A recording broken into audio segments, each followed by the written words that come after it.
കാശ്മീരിലെ നൗഗാം പോലീസ് സ്റ്റേഷനിൽ സൂക്ഷിച്ചിരുന്ന അലുമിനിയം നൈട്രേറ്റ് പൊട്ടിത്തെറിച്ചു. ചെങ്കോട്ടയിലെ അപകടത്തിൽ ഏകദേശം 13 പേർ കൊല്ലപ്പെട്ടു, 30 പേർക്ക് പരിക്കേറ്റു. തൊട്ടടുത്ത ദിവസം ഇപ്പോൾ നൗഗാം പോലീസ് സ്റ്റേഷനിലെ കോമ്പൗണ്ടിൽ സൂക്ഷിച്ചിരുന്ന 2900 അലുമിനിയം നൈട്രേറ്റ് അത് പൊട്ടിത്തെറിച്ചു. ഏകദേശം 9 പേർ കൊല്ലപ്പെട്ടു, 30 പേർക്ക് അവിടെ പരിക്കേറ്റു. 32 പേർക്ക് പരിക്കേറ്റതായിട്ടാണ് കൃത്യമായ കണക്ക്. അതിൽ 27 പേരും പോലീസുകാരായിരുന്നു. പോലീസ് സ്റ്റേഷൻ്റെ കോമ്പൗണ്ടിലാണ് ഇത്രയും ഹ്യൂജ് ക്വാണ്ടിറ്റി 88 ബാഗുകളിലായി 2900 അലുമിനിയം നൈട്രേറ്റ് സൂക്ഷിച്ചിരുന്നത്. അവിടെ നിന്നാണ് ഡോക്ടർ ഉമർ നബി അവിടുന്ന് ചാടിപ്പോയി അയാളെ കൈവശമിരുന്ന അലുമിനിയം നൈട്രേറ്റ് ചെങ്കോട്ടയ്ക്ക് അടുത്ത് വെച്ച് പൊട്ടിത്തെറിച്ചു. ഇവിടെ പോലീസ് സൂക്ഷിച്ചിരുന്ന ഈ 2900 കിലോഗ്രാം അലുമിനിയം നൈട്രേറ്റ് അവിടുന്ന് മാറ്റി 800 കിലോമീറ്റർ അകലെ കൊണ്ടുപോകാനാണ് ശ്രമിച്ചത്. ഒരിക്കലും ഇത് പൊട്ടിത്തെറിക്കുമെന്ന് അവർ പ്രതീക്ഷിച്ചില്ല.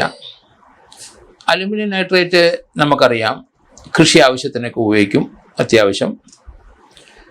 അതുപോലെ കർഷകർ കൂടെ ഉപയോഗിക്കുന്ന ഒരു സാധനം തന്നെയാണ് ഇത്.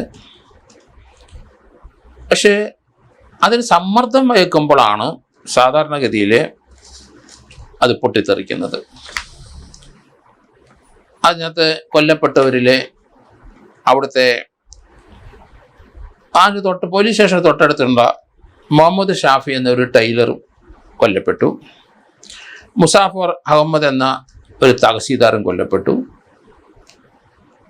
അത് തന്നെയല്ല, ഈ സ്ഫോടനത്തിൻ്റെ ശബ്ദം 3 കിലോമീറ്റർ 4 കിലോമീറ്റർ അകലെ വരെ കേട്ടിരുന്നു.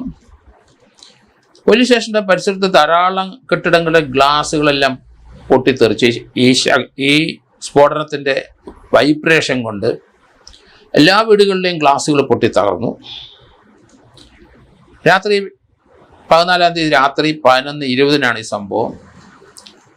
1-2 ഫോറൻസിക് ഉദ്യോഗസ്ഥരും കൊല്ലപ്പെട്ടു.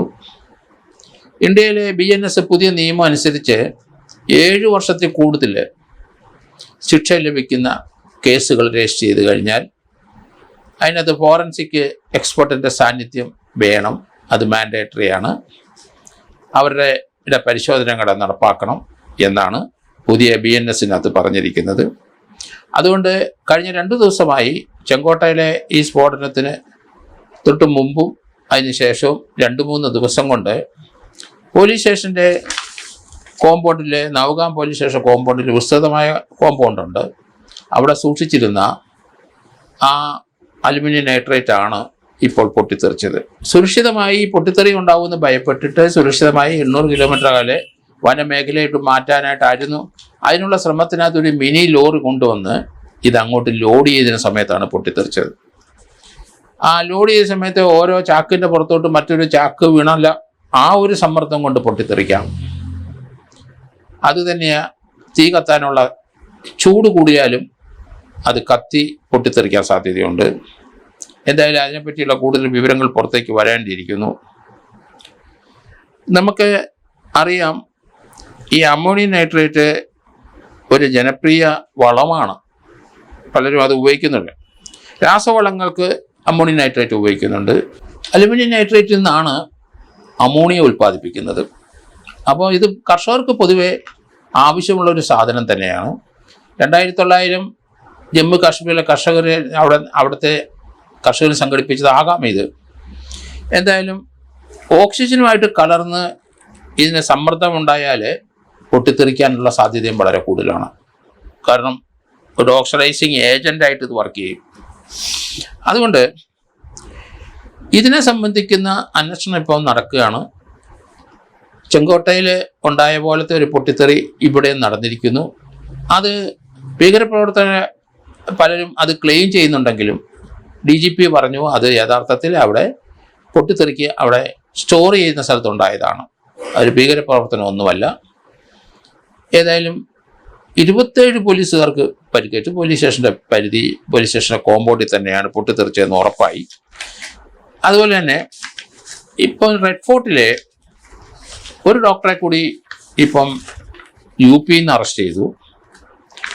ആ ഡോക്ടർ അയാളൊരു കാർഡിയോളജിസ്റ്റിൻ്റെ പഠനം നടത്തിക്കൊണ്ടിരിക്കുകയാണ് UPയിൽ.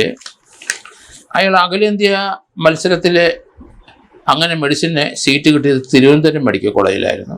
തിരുവനന്തപുരം മെഡിക്കൽ കോളേജിലാണ് ആ ഡോക്ടർ MBBS പാസ്സായത്.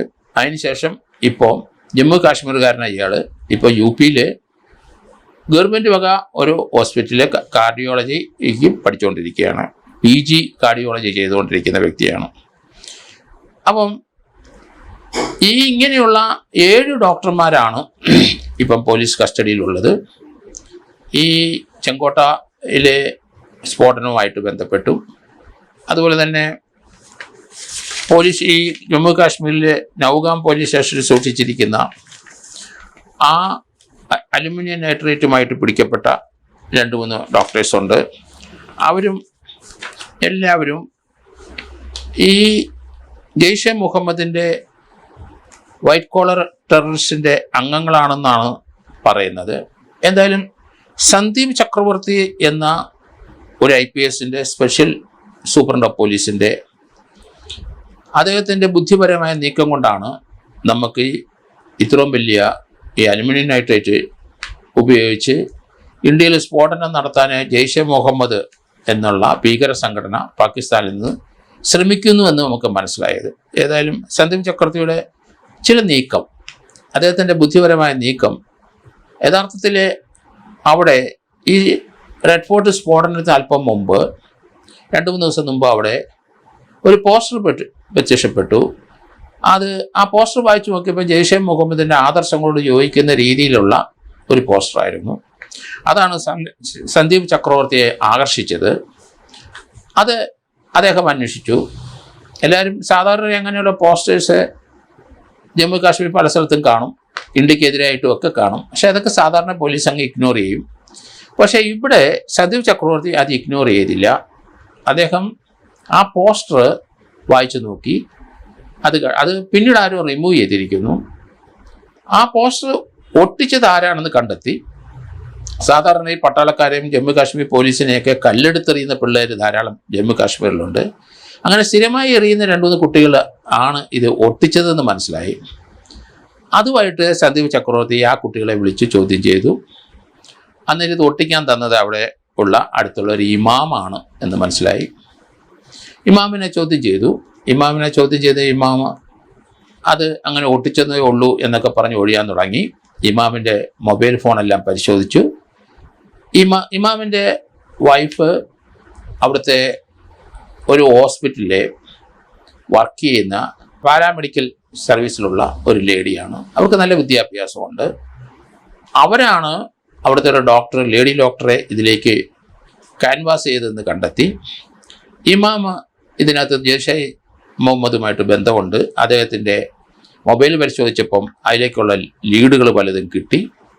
അങ്ങനെയാണ് ഈ ഡോക്ടേഴ്സിനെ പെട്ടെന്ന് കസ്റ്റഡിയിലെടുക്കുന്നതും അൽഫല സർവകലാശാലയിൽ നിന്ന് അവരെ കസ്റ്റഡിയിലെടുക്കുന്നതും അവരുടെ അങ്ങനെ ആ കാറുകൾ കണ്ടെടുക്കുന്നതും ഒക്കെ നമുക്ക് മനസ്സിലായത്. അതുകൊണ്ട് സന്ദീപ് ചക്രവർത്തി എന്ന IPS ഉദ്യോഗസ്ഥനെ സ്പെഷ്യൽ പോലീസ് സൂപ്രണ്ടാണ്. അഭിനന്ദിക്കാതിരിക്കാൻ കഴിയില്ല. ഇന്ത്യയിലുണ്ടാകുന്ന വലിയ ക്രൂരമായ ഒരു ആക്രമണത്തെ നമ്മളെല്ലാം രക്ഷപ്പെടുത്തിയത് അദ്ദേഹത്തിൻ്റെ ബുദ്ധിപരമായ നീക്കം തന്നെയാണ് എന്നുള്ള കാര്യത്തിൽ യാതൊരു സംശയമില്ല. ഏതായാലും NIA ഈ കേസിൻ്റെ 2 കേസുകളുടെ അന്വേഷണം ഏറ്റെടുത്ത് കഴിഞ്ഞു. ജെയ്ഷെ മുഹമ്മദ് ആണ് ഇതിൻ്റെ പിന്നിലെന്നും നമ്മുടെ കുട്ടികളെ മുഴുവൻ ബ്രെയിൻ വാഷ് ചെയ്ത് അവരായിരുന്നെന്നും ഒക്കെ കണ്ടെത്തി കഴിഞ്ഞു. ഏതായാലും ഈ 2ാമത്തെ പോലീസ് സ്റ്റേഷൻ്റെ പരിധിയിലുള്ള സ്ഫോടനം അത് അബദ്ധവശാൽ സംഭവിച്ചതാണ് എന്ന് അവിടുത്തെ DGP പറഞ്ഞു കഴിഞ്ഞു. 27 പോലീസുകാർക്ക് പരിക്കേറ്റ സംഭവമാണ്. 9 പേര് കൊല്ലപ്പെട്ടു. അതിന് പരിസരത്തുള്ള പോലീസ് സ്റ്റേഷനുമായിട്ട് സഹകരിക്കുന്ന ഒരു ടൈലറുണ്ട്, അയാളും കൊല്ലപ്പെട്ടു. അയാൾ വളരെ പാവപ്പെട്ട ഒരു വ്യക്തിയാണ്. അയാൾ തയ്യൽ ജോലി ചെയ്താണ് കുട്ടികളെ വളർത്തുന്നത്. 3 കുട്ടികളുമുണ്ട്. അവരിപ്പം അനാഥരുമായി. എന്തായാലും ഡൽഹിയിലെ രണ്ടാമത്തെ സ്ഫോടനവും NIA ഏറ്റെടുത്ത് കഴിഞ്ഞു. ഈ കേസുകളുടെ അന്വേഷണത്തിലേക്ക് എവിടൊക്കെ പോയി, ഏതൊക്കെ രീതിയിൽ ഈ ഇന്ത്യക്കെതിരായിട്ടുള്ള നീക്കം ഈ ഡോക്ടേഴ്സിനെ കൊണ്ട് നടത്തിച്ചു എന്നതിനെപ്പറ്റി വിശദമായ റിപ്പോർട്ടുകൾ വന്നുകൊണ്ടേയിരിക്കുന്നു. എങ്കിലും തുർക്കിയിലാണ്, അങ്കാറയിലാണ് ഡോക്ടർ ഉമർ നബിയും വേറെ 3-4 പേരും അവിടെ പോയി ഉകാസ എന്നൊരാളുമായിട്ടായിരുന്നു ചർച്ച നടത്തിയത്. ഇന്ത്യക്കെതിരായിട്ടുള്ള നീക്കം അയാളുടെ ബ്രെയിനിൽ നിന്ന് വന്നതാണ്. അയാൾ ജെയ്ഷെ മുഹമ്മദിൻ്റെ ഒരു മീഡിയേറ്ററാണ്. അങ്ങനെയാണ് ഈ സംഭവം നടന്നതെന്ന് ഇപ്പം NIAക്ക് വ്യക്തമാകുകയും ചെയ്തിട്ടുണ്ട്.